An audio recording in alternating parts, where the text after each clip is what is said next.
On March 10th, 2026, the most unexpected scoring performance in basketball history occurred.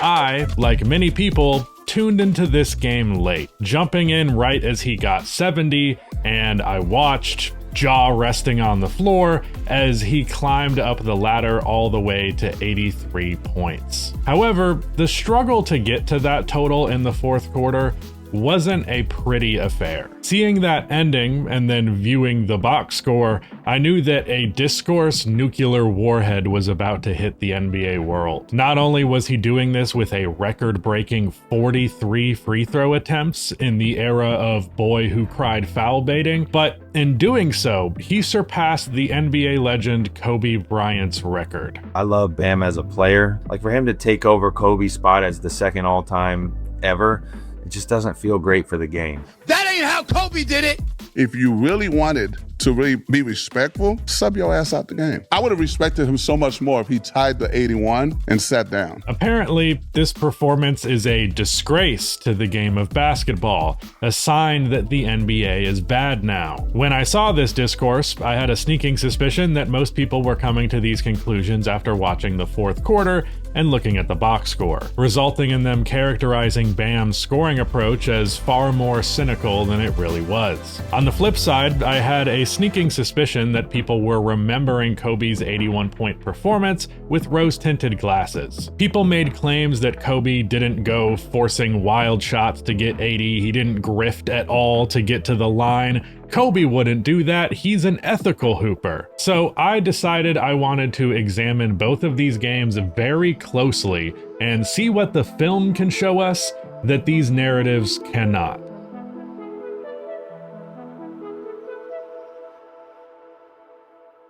You all know I love diving deep into NBA history, but what you might not know is that I also love a good video game. And if you do too, then I think you'll enjoy diving deep into the dark world of Terraria in this game. It has a unique lineup inspired by Alice's Adventures in Wonderland, but given a dark fantasy twist. There's Alice the Wanderer, who is a high damage attack legendary champion, excels at controlling enemies, messing with cooldowns, and boosting her own damage. And there's also the Cheshire Cat, Mad Hatter, Knave of Hearts, and the fearsome Queen of Hearts. If you haven't started playing yet, what are you waiting for? Click my link in the description or scan my QR code right now to get amazing bonuses available only via my link. You instantly unlock the huge starter pack with legendary Elenaril from the High Elves, specializing in massive AoE poison damage. And when you reach level 15, you get the amazing epic Tagoar, an incredible healer and reviver from the Orcs faction. Plus, new players can pick 1 out of 4 legendary champions. You have Alice the Wanderer, legendary Cheshire Cat, Razzlevarg, and Turvoid. I advise you to pick the promo code GETALICE for Alice the Wanderer because she's super versatile and will quickly turn into a real powerhouse. Remember, these packages are available only within 48 hours after downloading via my custom link or QR code. If you go directly to app stores, you won't get these packages, so make sure to download with my link, and thank you to Raid for sponsoring this video.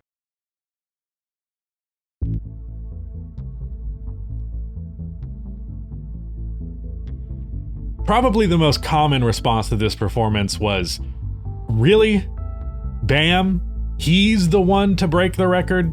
People have been speculating for 20 years as to who might score over 81 points one day, and the answer to that decades-long question was Bam Adebayo. A guy who has averaged 20 points per game one time is the player to score the second most points in an NBA game ever, but it being Bam isn't quite as crazy when you look at the context. While the 2026 Miami Heat usually have a pretty team-first approach on offense, Bam's teammates were quite literally MIA. Bam Adebayo ranked 3rd on his team in points per game this season, entering this game. Meanwhile, Miami's top 2 scorers, Tyler Hero and Norman Powell, were both injured, and 2 of the next 3 highest scorers on the team below Bam were also out, meaning he had the ultimate green light. Bam's scoring approach is built around 3 core things that all play off of each other. 1, the combination of his ball handling and speed as a big.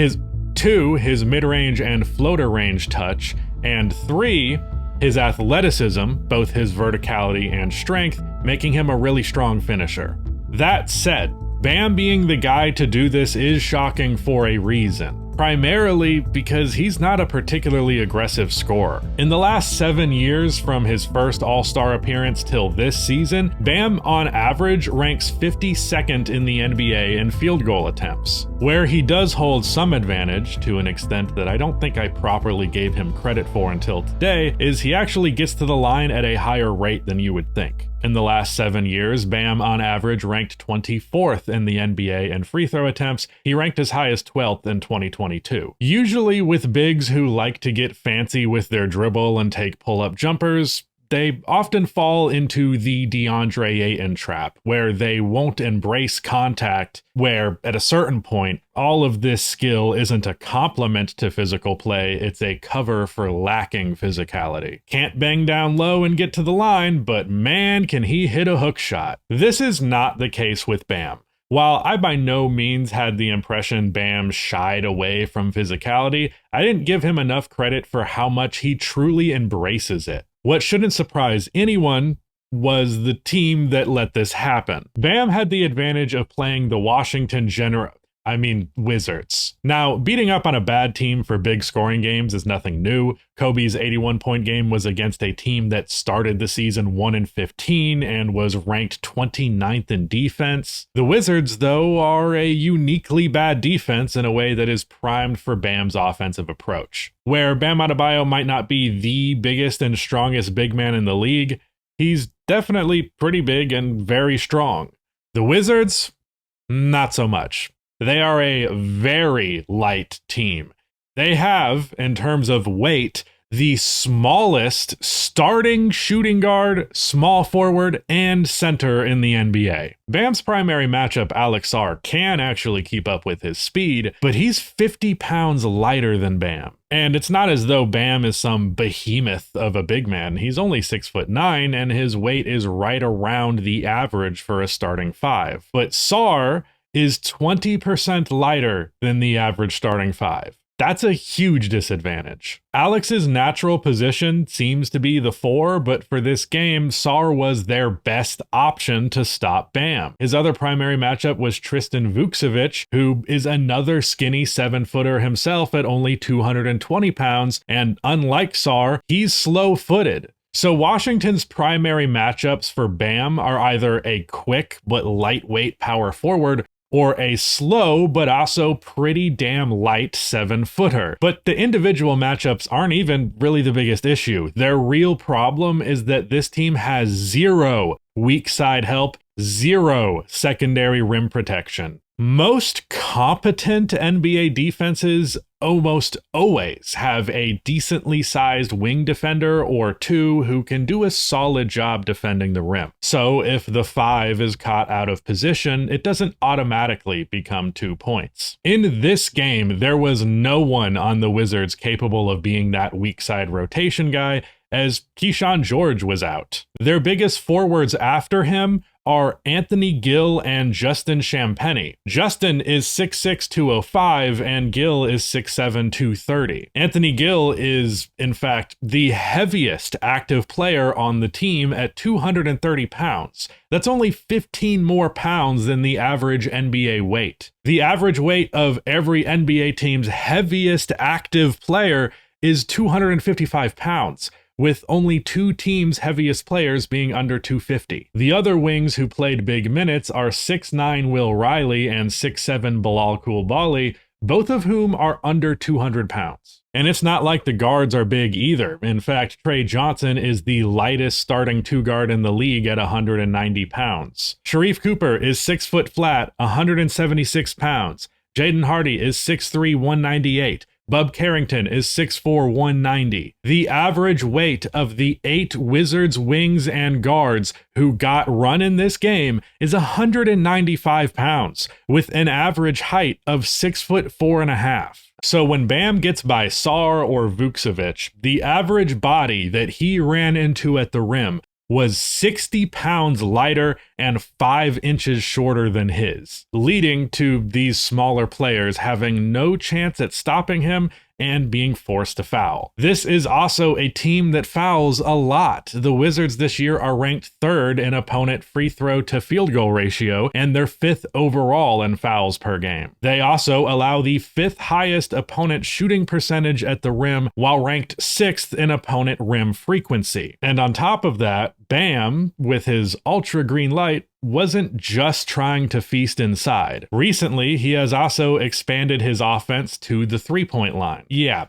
he is only shooting about 33%, which is not exactly great, but he has hot shooting games frequently enough to make this a good enough shot for him to take on a pretty routine basis, especially when he's wide open. 3-pointers still aren't a great shot for Bam, but he's generally free to take them, resulting in a ton of wide open threes. Even if Bam is feeling it from outside, defenses will still often choose to keep giving him open looks in the hopes that he will cool off. So going into this game with 4 of his 5 highest scoring teammates out, Bam had long been an established scoring threat inside the arc, but he had just added a 3-point shot to his arsenal. And the Wizards are a comically easy matchup. The signs for a perfect storm were there all along. So without further ado, let's get into the breakdown. 5.5 left, first quarter. Here comes Bam again. Against Sar. He's so much confidence. Second. Yes, and the foul. You just never know what's in store. Yes, sir. How about some more? A 30-point first quarter. I think what has been lost in this uninformed reactionary discourse is that Bam was on a genuine heater to start the game, especially in the first quarter, where he dropped 31 points, the 5th highest ever in a single quarter, and he was pulling up like he was Curry to do it. People are talking about this game like it was 48 minutes of stat padding. I think that's fairly disingenuous, primarily because the first quarter outburst from Bam was about as organic as something like this gets. But for the sake of addressing these criticisms in as airtight of a manner as possible, I'm going to run through every shot attempt and foul drawn in this game and grade them. Each shot will get a grade of quality ranging from great to good to mediocre to bad. The fouls are ranked from valid to debatable to I guess level to outright bullshit.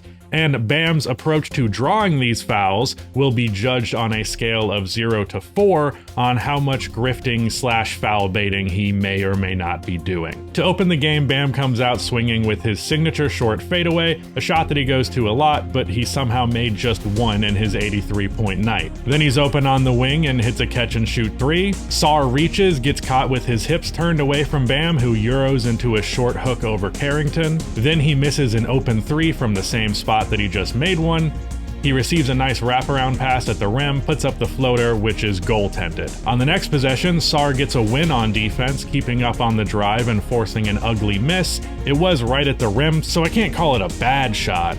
Mediocre it is. Then we have our first foul. Bam lowers the shoulder after getting Sar in the air, drawing the foul, which was arguably before the shot. There's also a degree of baiting here, registering a 2 out of 4 on the grifter scale. Then he gets a wide open look in the corner, all net. He then uses the threat of that jumper to get the first step on Sar, finishing strong this time. Bam gets the ball in the same corner again. Sar is sagging and he nails it. He then hits another slightly contested 3, a good shot. Next up, we have the type of play that I'm talking about when it comes to secondary rim protection. Vucevic doesn't have the foot speed to keep up with Bam, so he immediately attacks off of the catch, getting to the rim for an and one. This was the correct call, and there was no grift. Bam is getting by the big, and he is unencumbered from there. Either it's a layup or a foul, and in this case, both. Then Bam begins to force some mediocre shots. First, a step back three, which is respectable in the context of the heat check.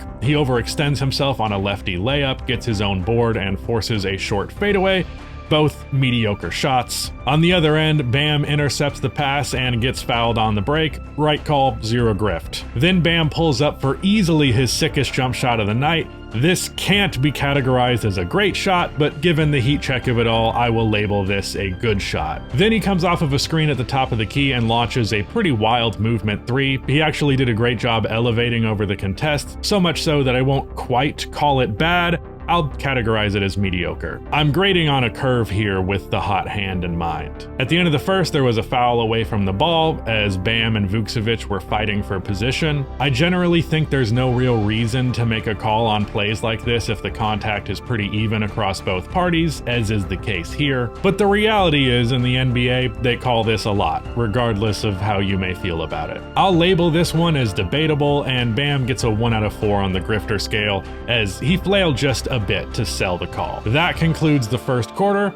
Let's see how Bam did on efficiency, legitimacy of calls, and his potential grifting sins. In the first, Bam attempted 8 threes, 2 were great looks, 4 good, and 2 mediocre. Those 2 mediocre looks could easily be categorized as bad, but this was the only quarter where Bam truly had the hot hand to justify such shots, so I'm personally labeling them as mediocre. He attempted 8 two-pointers, 3 were great looks, 2 good, and 3 mediocre. He also drew 4 fouls, 2 were debatable, and 2 were clear-cut. When drawing those fouls, Bam grifted for 1 of his calls, registering a 2 out of 4, otherwise no hint of a grift on the other 3. Like I said though, this game was at its prettiest in the first.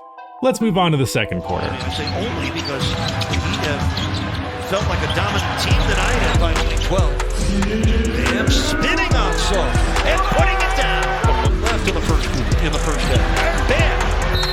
Got it! A chance at a three-point play. Bam checked in with 7 minutes to go in the second, scoring 12 points this time. First, he gets to the line after Sar jumps on a pump fake, waiting for Sar to go up first to draw the contact. I think this kind of play is the most ethical form of foul baiting there is, but it is still bait, so I'll give this a 2 out of 4 on the grifter scale. Maybe Bam's best play of the night was when he pump faked, drove, bumped into Sar, spun off of him, and hit a lefty floater. This is a great example of Sar's matchup issues with Bam. He can keep up off of the dribble, but when Bam hits him with a well-timed hit, Sar just goes flying. On this missed hook shot, Bam holds the ball a little long, but it's a solid look, just doesn't drop. Now, remember how I said that Sar had his moments on Bam? Well, this play was the moment as he gets a nasty block on Bam's dunk attempt. Like the earlier shot that Sar stopped, it's too close for me to call this a bad shot, just mediocre. With around 3 minutes to go, Bam coming off of a screen launches a wide open 3 on the elbow.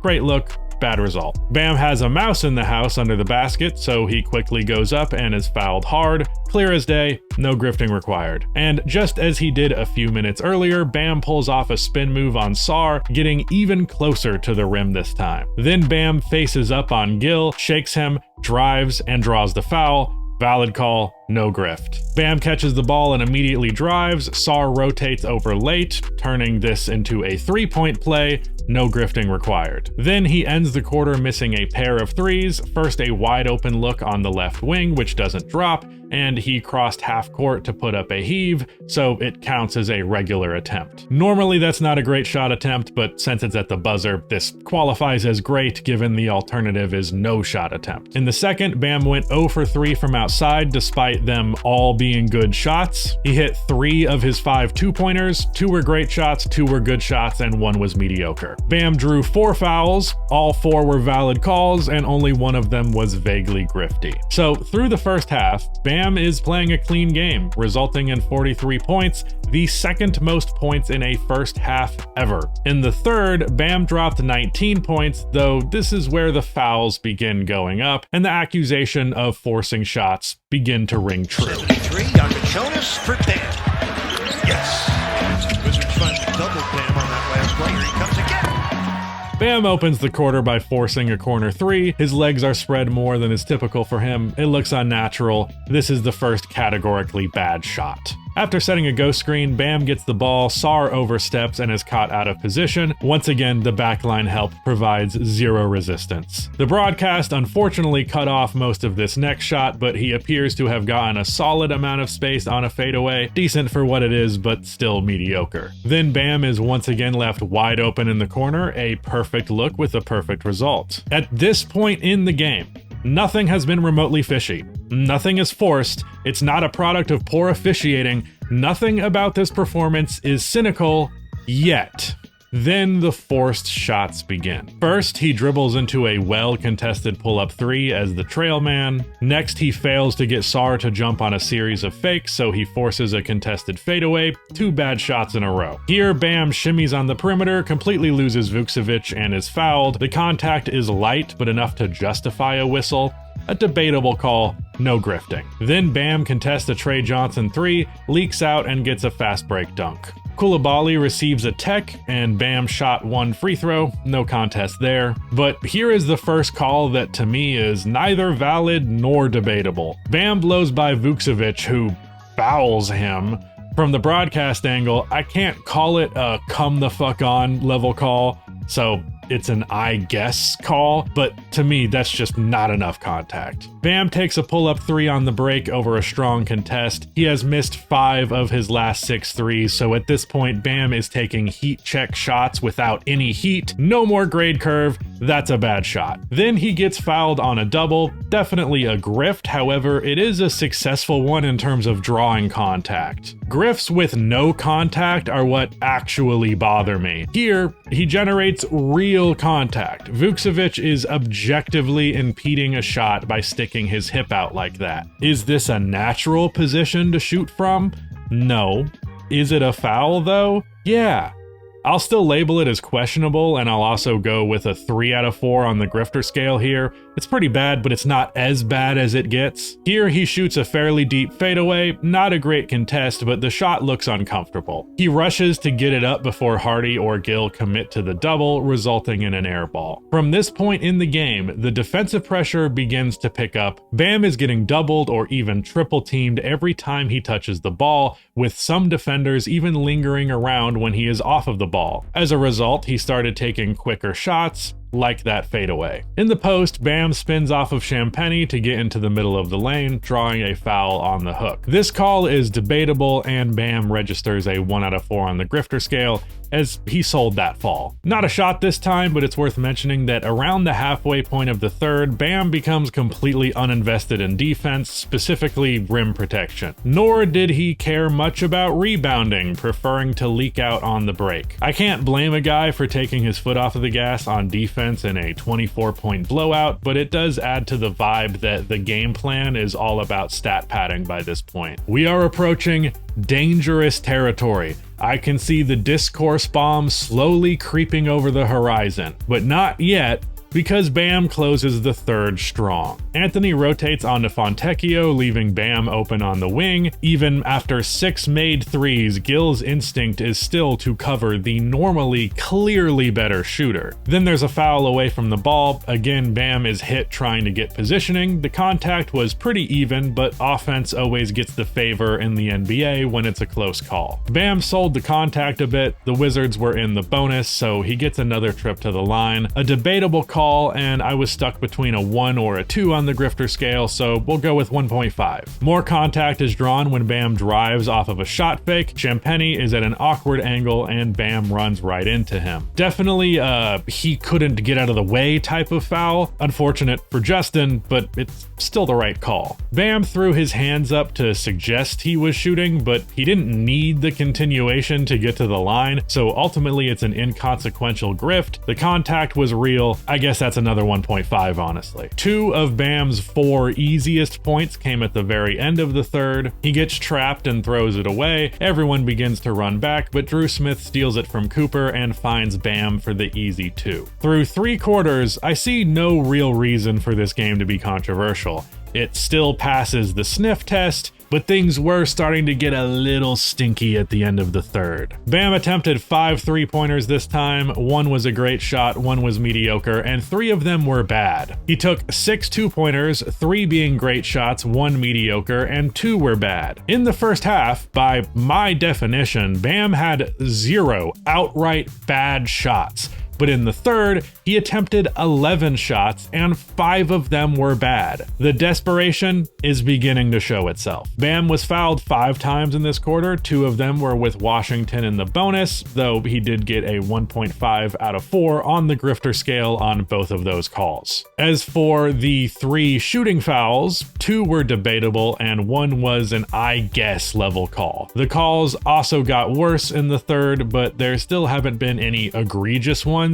In fact, there has so far only been 1 that I would confidently say shouldn't have been called. I know it's hard to believe that a player in the NBA can draw 13 fouls by this point in the game, with only 1 of them being bullshit, but I'm telling you, man, it's really just not as bad as you think. Going into the fourth, Bam had 62 points, which, along with Kobe Bryant in his insanely dominant scoring performance versus Dallas, is the record for the most points through 3 quarters. Just as a quick sidebar, as much as we'll be discussing the 81-point game, I think Kobe outscoring Dallas on his own in 3 quarters is arguably more impressive. Bam would score 21 of his points in the fourth quarter, with all but 7 of those points coming from the line.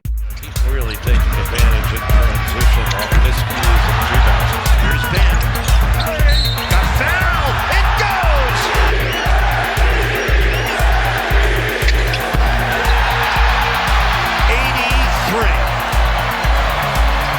83 points for Bam Adebayo. He will come out of the game and hear it from the crowd. Bam would score 21 points in the fourth quarter, with all but 7 of those points coming from the line. With the Heat up 16 going into the fourth, Bam would play all 12 minutes. On his first shot, he jab steps from outside, drives, gets hit on the way up, and Gil knows it. Legit call, no grift. Then he is left wide open in the corner. Then Bam slows the pace for a moment. Miami ran a few plays without him involved, and he made 4 passes to open shooters, 3 of whom hit their shot. I feel like he was trying to bait Washington into thinking that he was slowing down to get them to lay off the pressure for a second. I don't think it worked. Not that it mattered. It was at this point that I tuned into the game myself. Here, Bilal Coulibaly reaches on the pass, Bam gets downhill, and with no big on the floor, Carrington has to foul him. Clear foul, no grift. And he finishes through the contact for the and 1. Coming off of a screen, Bam shoots a movement 3 at the top of the key, only getting a minimal contest, but Bam isn't a movement shooter.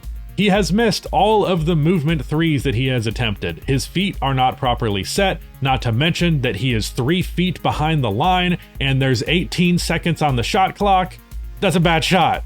Then he takes it coast to coast, lowers his shoulder and runs into Gil, and he throws up the shot. It could be argued that this should have been called an offensive foul, but if it were, there would be a whole hell of a lot more offensive fouls called in the NBA. Opinions on this type of call aside, going by the rulebook, this is a very standard call. Again, Gil knows that he fouled him. There's been virtually 0 protest from Wizards players over any of these calls. It's valid and a 0 out of 4 on the grift. Bam has barely grifted in this game. He just puts his head down and then barrels into a paint protected by a bunch of babies. Again, he would drive, getting shoulder checked by Coulibaly. He tries to fake like he is in the act of shooting, but again, they're in the bonus. So I guess I can punish him for an inconsequential grift just for the haters to feel something. We'll give him a 2 out of 4. Once again, Bam fights for positioning and gets wrapped up.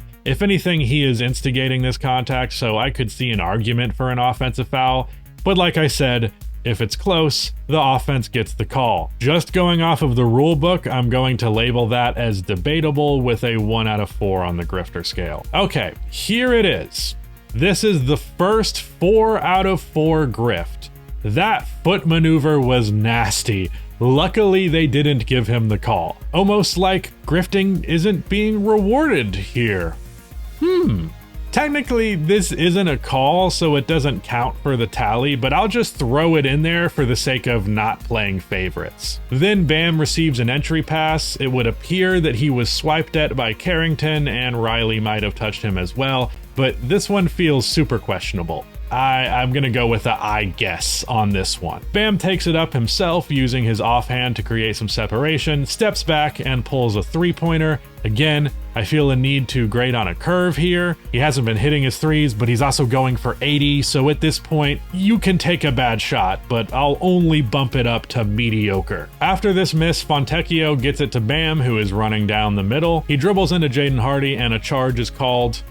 That's weird. Then Bam puts up two really awful three-pointers over two defenders. After yet another offensive board, Bam clears the double he just shot over, gets the ball down the middle, Gil makes a lot of contact, and Bam throws up an attempt at continuation. Again, we have a case where it doesn't matter. If it's a grift to you to do that after the call, then I guess, but it's a 1 out of 4 grift at worst. Gil clearly fouled him like twice, and they're in the bonus. The refs called it a shooting foul, Washington challenged it, and the refs didn't overturn it. I wouldn't personally rule this a shooting foul, but either way, it doesn't matter because Gil clearly fouled him right as he caught the ball. Valid call. 1 out of 4 on the grifter scale. Here, Miami intentionally fouls to stop the clock. I can't really grade this, but it was worth mentioning. This certainly rubbed some people the wrong way. Then Bam gets fouled before the shot. He initiated most of the contact, so I'm going to rule this as an I guess call with a 3 out of 4 on the grifter scale. Then Washington intentionally fouled Johnson, meaning Bam has to get the ball in his hands from here, otherwise he won't get another opportunity to score. So he drives, spins off of Riley, turns right into Gil as he is going up with the shot. He got hit as he went up. Definitely some manipulation from Bam here. I think he knew full well he'd be spinning into a wall, but regardless, it's a foul. It just is. Fully valid, but a 2 out of 4 level grift. And with these two free throws, Bam gets it done.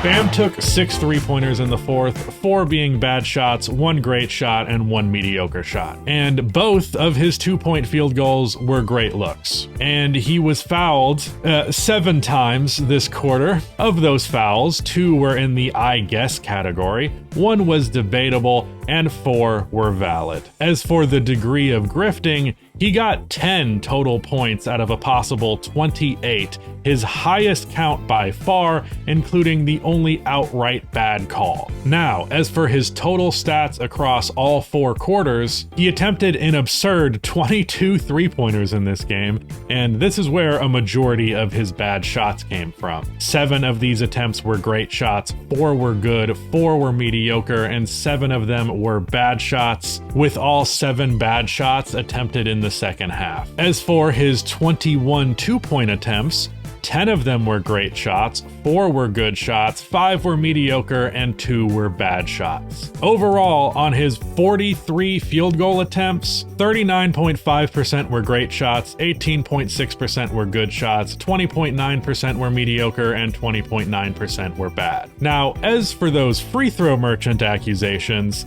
Bam was fouled 20 times in total, also receiving a technical free throw. Of those 20 calls, by my eyes, 13 of them were completely legit, borderline undeniable, 4 of them were debatable, and 3 were in the I guess category, meaning 65% of the calls were completely valid, 20% of them were debatable, and 15% of them were not great. None of them were outright awful calls. And finally, what did he score on the grifter scale? Well, he registered just 16 total grift points out of a potential 80, meaning he only sold the call in any capacity roughly 20% of the time. He only drew a single foul on a jump shot.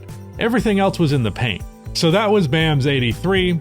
Let's get to Kobe's 81.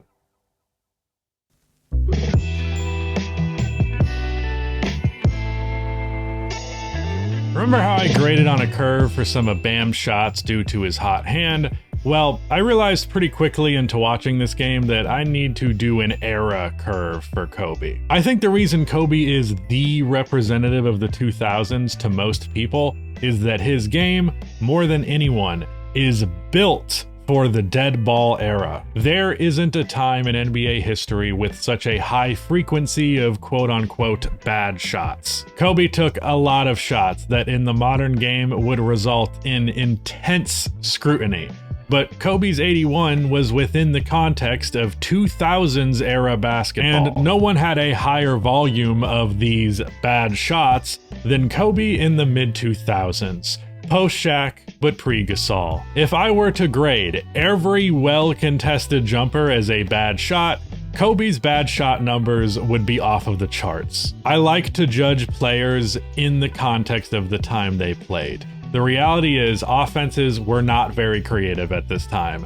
Very ISO heavy, and there wasn't anybody worth passing to on this team anyways. Kobe hit these contested shots with such regularity that you can't really fault him for it.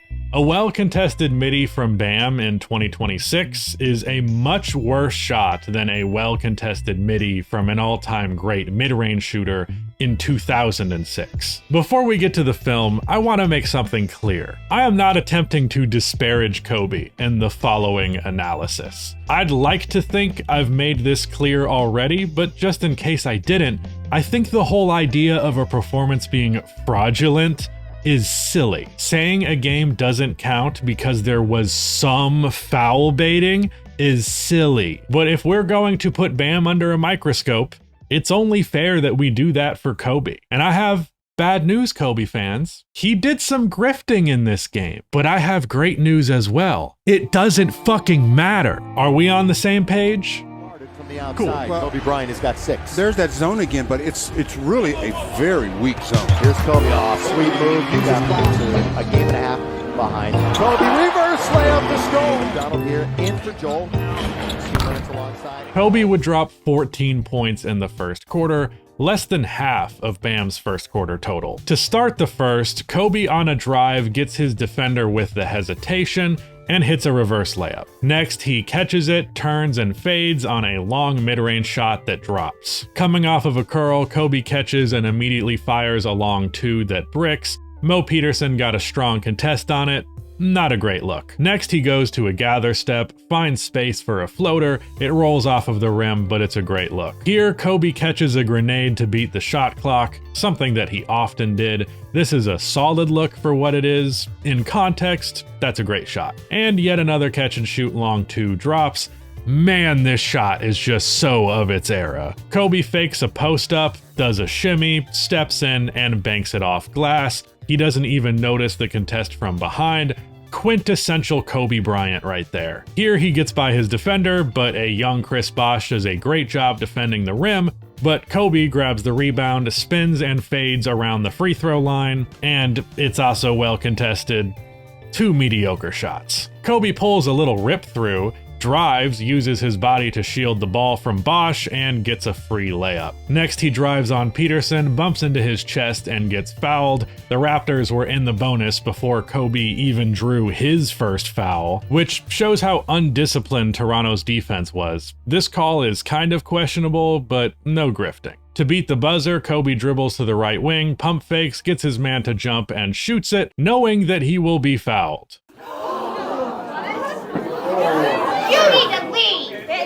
Wow. Look at this free throw merchant. That ain't how Kobe did it. I cannot believe that Basketball Jesus was a fraud this whole time. Like I said earlier, this does not invalidate anything, but it is basically as foul baity as anything that Bam did at his worst. I'm only giving this a 2 out of 4 because it's a very classic / permissible grift. This is something Kobe actually helped pioneer, but his fans wouldn't want that to be a part of his basketball legacy because then they'd have to recognize Shea as the natural evolution of Kobe's playstyle. Here's the thing about this game. I go and I watch the highlights and I look at the comments, and naturally there is a flood of new ones and they're all like, I had to tune into a real 80-point game, not that BS shot-chucking nonsense, none of that foul-baiting shit. You didn't watch a real 80-point game. You watched a real 80-point highlight compilation. One which removes all the missed shots and all of the foul baiting. This shit drives me crazy. So much of the worst of basketball discourse comes from people who criticize the modern game and then go and jerk themselves off to a Kobe or MJ highlight reel and act like they're comparing two products on a fair basis. It's ridiculous. Anyways, this was a valid call. W foul bait. So for our first quarter roundup, Kobe scored 14 points, taking 9 two-pointers, 6 were great shots, 1 was good, and 3 were mediocre. And he took 1 3, which was a great shot in context. He received 2 foul calls, 1 was valid, 1 was questionable, and on one of them, Kobe got a 2 out of 4 on the grifter scale. Kevin George guns it to Mim, little backdoor. Kobe scores on the speed, missed it! So the streak comes to an end. Did I do it? Yeah. Is it my fault? Make them off to Kobe in the finish. Kobe trying to answer back for 2. Kobe only played half of the second quarter, scoring 12 points. Apparently 14 first quarter points was not enough to get the Raptors to play defense because they're sagging off and Kobe gets a warm-up jumper from the corner. Here we have our first truly bad shot. He hits the classic double pump fake into a pull-up. This is a standard Kobe shot, but it's the bad version of it, where he neither gets his man to mistime his jump nor generate space from them staying down. Yet again, he hits the pump fake into the pull-up, but this time he finds more space. It's still well contested and doesn't drop, but not as bad as the last one. Kobe spins away from Jalen Rose on the baseline, but loses his balance. It also looks like he was trying to draw a foul. I'll give him a pass for this being a bad shot because he genuinely seemed to have lost his footing. A great set from the Lakers here results in a one-handed dunk for Kobe, perfectly executed. Now this is what I'm talking about. This is when Kobe's pull-up is at its best. Still a light contest, but Kobe beats his defender to the jump, so he is too low to actually impact the shot. There's a solid 2 feet of distance between his defender's hand and the ball. Kobe on the break gets hit on the back as he was about to go up. Clear foul, no grift. After missing his second free throw, the ball gets knocked around and into Kobe's hands. He immediately pump fakes. His defender only steps up a bit, but that's enough for Kobe to step in and bank in the shot. There was a lot of traffic around him, and this is a tough-ass shot to make, but I'm gonna call it a good shot because that's a good shot for Kobe. In the second quarter, Kobe had 12 points. He took 1 3, which was a great shot, and 7 two-pointers. 1 was a great shot, 2 were good, 2 were mediocre, and 1 was bad. He was fouled once, a legit call with no grip. He enters the half with 28 points, which is a lot, but it is also 13 less than Bam entered his second half with. This is because Bam had his heater in the first quarter, while Kobe's was in the third. Going with the backhand layup. Bryant again for the Lakers. Kobe's got 28. Kobe's baseline got just yo-yo in the dribble and stops at the top. Kobe trying to move around Mo Pete, trying to put him up. Finally shoots, counted in the foul. Coming back. Kobe all the way. Reverse layup is good. And Sammy again. Yes, sir. Kobe gets an open 3 out of the corner. Mike James runs over, but it really doesn't register as a contest. Great shot despite the miss. On the break, Kobe pulls off a great step through, although the defensive effort / ability of Matt Bonner there was pretty brutal. To make matters worse, as he tried to recover, he ran into his teammate, ensuring the look was wide open. Hilarious stuff. Kobe relocates off ball while his defender Jalen Rose is starting a butterfly effect that ends in a commercial. Seriously, dude, what the fuck is this defense? Luckily for Rose, Bosch and Bonner make it a tough shot. Unluckily for Rose, Kobe hits tough shots. Good make, but it's still pretty damn well contested, so I gotta label it as mediocre. Then he hits another tough shot, a pull-up in rhythm, and the contest isn't amazing, but it's still another mediocre shot. And guess what? He's gonna do it again. This time, a pull-up 3 on the left elbow. Objectively not a very good look, but he's really heating up now. It feels so wrong calling these shots mediocre. remember that I am judging them on quality, but in the artistic sense, these are some sick-ass shots, man. Why not another? Strong contest from Jalen Rose on this three, fairly well-timed, but this man is unconscious. He's not done yet. Another three, but this time Rose is sagging off. I'd normally only call this a good shot because Kobe isn't an especially great pull-up three-point shooter, but this is where the heat check curve kicks in. He's still not done yet. This time, it's a baseline fader after the pump fake. He hits it plus the foul. This is the art of Kobe's pump fake. On this play, not only does he draw the contact, but after the first successful fake happens, his defender is expecting another, so he jumps again, slightly prematurely. So when Kobe does go up, his defender's hand begins going down while he is going up and reaching the apex of his shot. That's why his defender smacks Kobe's elbow. He is on the way down from an attempted contest.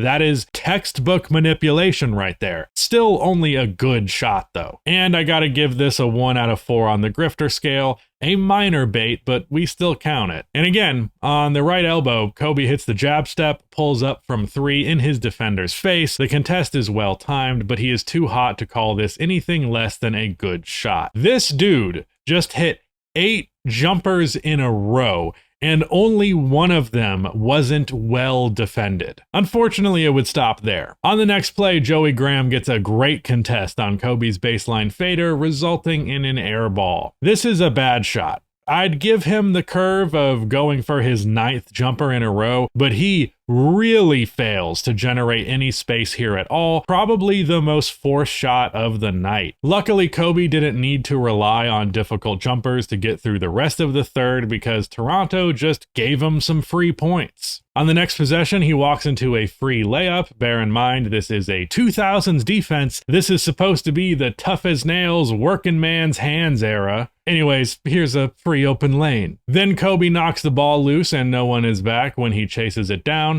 That's free. Yet another great set from the Lakers, this time off of an inbound.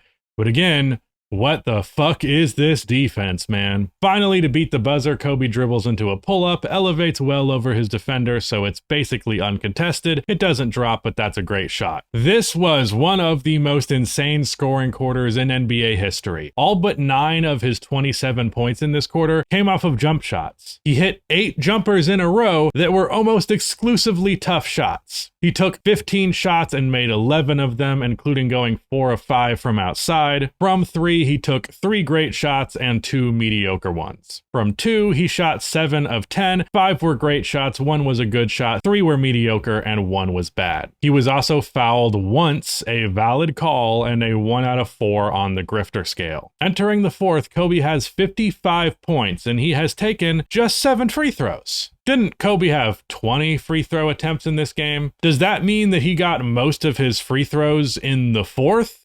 Like Bam did?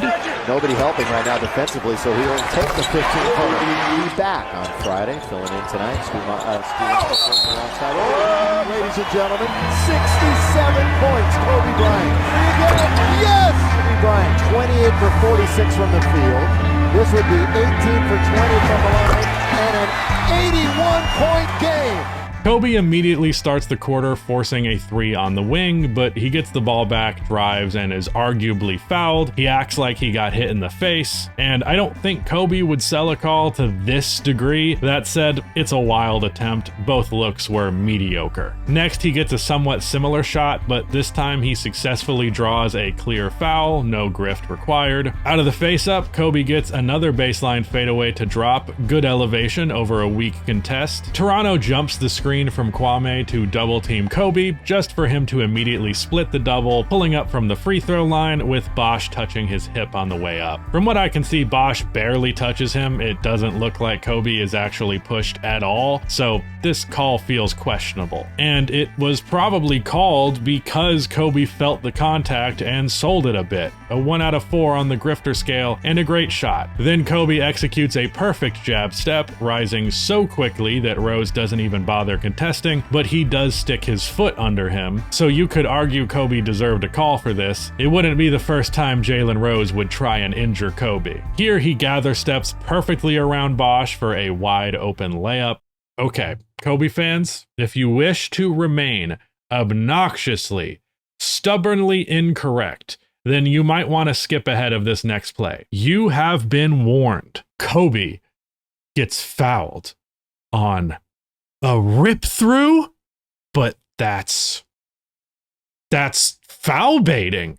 I thought Kobe was an ethical hooper. That ain't how Kobe did it. For real though, this is a completely legit foul bait. He draws real contact, but he is still baiting the call nonetheless. 2 out of 4 on the grifter scale. Kobe hits the hezi on Rose on the wing, pulls up from 3 and nails it. Rose gets a strong contest, but he's making anything that isn't smothered by now. Immediately off of the inbound, Kwame sets a screen for Kobe, who is freed up for a pull-up 3. For some reason, to me, this shot is the most iconic one from this game. The way that he contorts his body here is just super aesthetically pleasing and unique. Here's the other dimension of Kobe's pump fake. He does it so often that defenders often won't jump when they should. Mo Peterson refuses to jump here, not once, but twice, so when he actually goes for the contest on the actual shot, he's too late. By the 4:30 mark, the Lakers are up 15, which in 2006 basically means the game is over. The Lakers could very easily pull their starters by now, but Kobe has 70. And they're going to force feed him the ball. Kobe runs to the corner off of a Kwame Brown screen, forces up a 3 over a great contest from Bosch.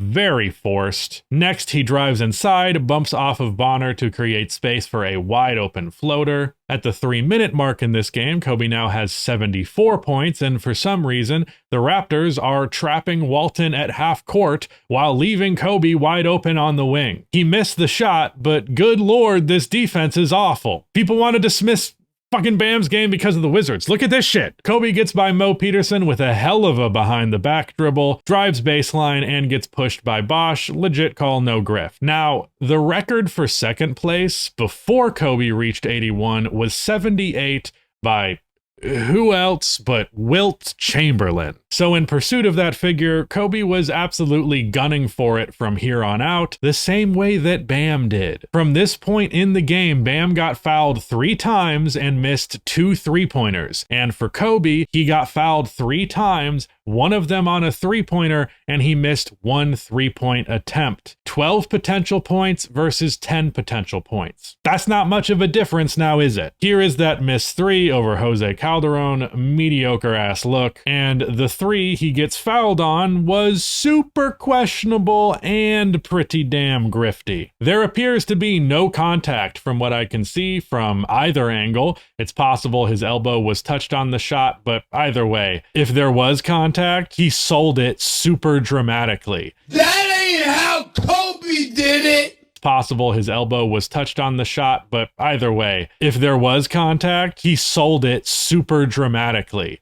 This is an I guess call and a 3 out of 4 on the grifter scale. Just like Bam, Kobe didn't really have any major foul baiting attempts until the 4th quarter. Weird. This last one was also a little sus. Kobe certainly lost his balance, but it doesn't really seem to be the fault of any Raptors players. You could maybe say it was because of the big hitting him on the way down, but the foul was called before that contact. I'm going to call this an I guess level call, but a 0 out of 4 on the grifter scale. Kobe definitely lost his balance and fell for real. But that's 2 calls in a row I don't think should have been made. In the 4th, Kobe shot 7 2-pointers, 5 were great shots, and 2 were mediocre shots. He shot 6 threes, 2 were great shots, there were 3 mediocre shots, and 1 bad shot. He got fouled 6 times, only 1 less than Bam, 4 legit calls, 2 I guess calls, and he got a 3, 2, and a 1 out of 4 on the grifter scale. Easily his griftiest quarter,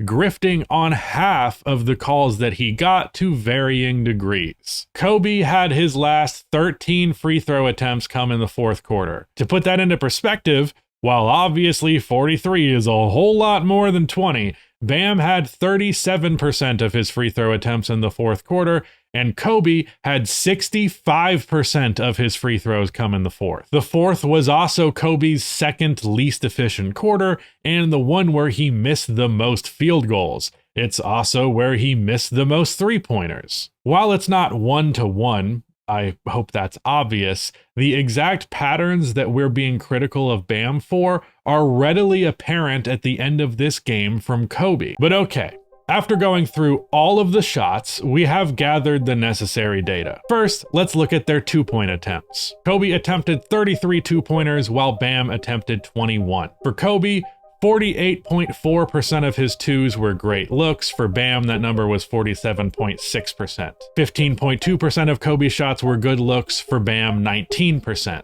30.3% of Kobe's twos were mediocre, only 23.8% of Bam's were, but only 6% of Kobe's shots were bad, while Bam's was at 9.5%.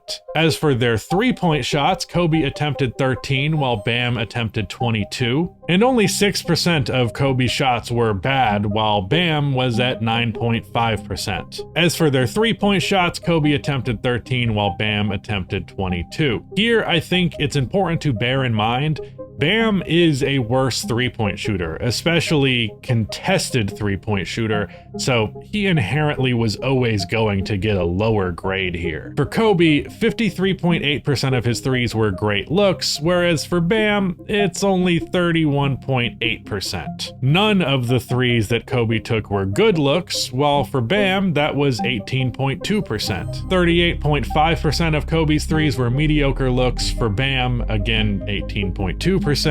And only one of Kobe's threes was a bad shot, which is 8%. For Bam, his number is 31.8%. Not great.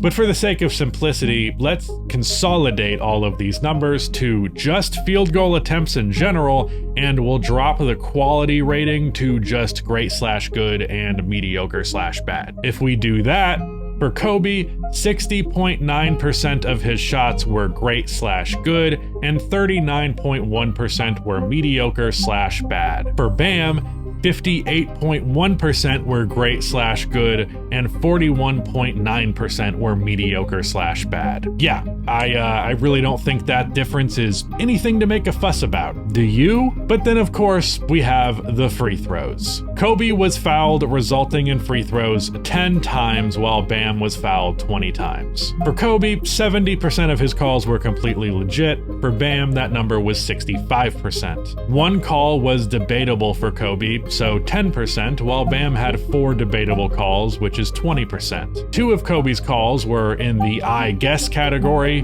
20%, and Bam had 15% of his calls in the I guess category. Again, I feel like this difference is fairly negligible. The reality is, neither of them benefited from outright egregious calls, nor were there that many calls that I'd say outright should not have been called. Believe it or not, just because the free throw attempt number is high doesn't mean there was a bunch of bullshit to get them there. Some NBA teams like the 06 Raptors or the 26 Wizards fucking suck, and as a result, neither player had to grift all that hard to get to 80+ points. But just to compare the grifting that did occur, in total, Kobe collected 9 total grift points out of a potential 40. Meanwhile, Bam totaled 16 grift points out of a potential 80. Meaning he sold the call roughly 20% of the time, by contrast to Kobe, who grifted about 22.5% of the time. Yet again, a negligible difference. It's really hard to characterize much of the discourse around both of these games as anything other than extreme ignorance at best and outright lies at worst. In Bam's 83-point game, he shot a handful of questionable shots and drew a couple of fouls where he didn't properly draw the contact necessary to warrant it. And he did a little bit of selling on some of those calls. But Kobe did the exact same thing. I'm sorry if you don't like it, but I think I've adequately shown that that is the case. There are 3 lessons that I hope you will take away from this breakdown. First, watch the fucking games you are talking about.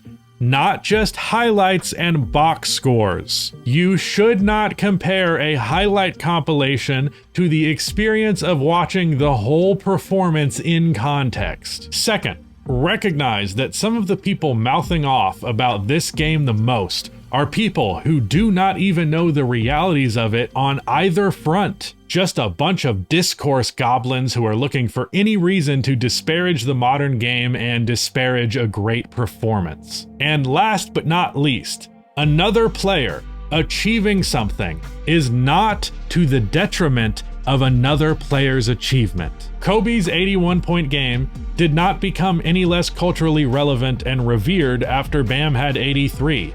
If anything, it was given a boost. I would argue that Kobe's 81 is objectively a way more enjoyable game to watch. He has some spectacular highlights in there, while there are only 3 highlights from Bam's game that were genuinely great. I don't know why people take this approach of emphasizing the number so much, emphasizing the all-time single game points ranking in terms of it being a threat to the acknowledgement of history in terms of cultural relevance. It's not as though David Robinson's 70-point game is discussed more than, say, Curry having 54 in the Garden in 2013, Kobe's 63 versus Dallas, Clay's 37-point quarter. Hell, Kobe's 60-point game to end his career is a whole hell of a lot more culturally relevant than Elgin Baylor's 71 or David Thompson's 73. Michael Jordan's 69-point game is more revered than all but 2 of the 16 70-plus point performances in NBA history. Bam didn't do shit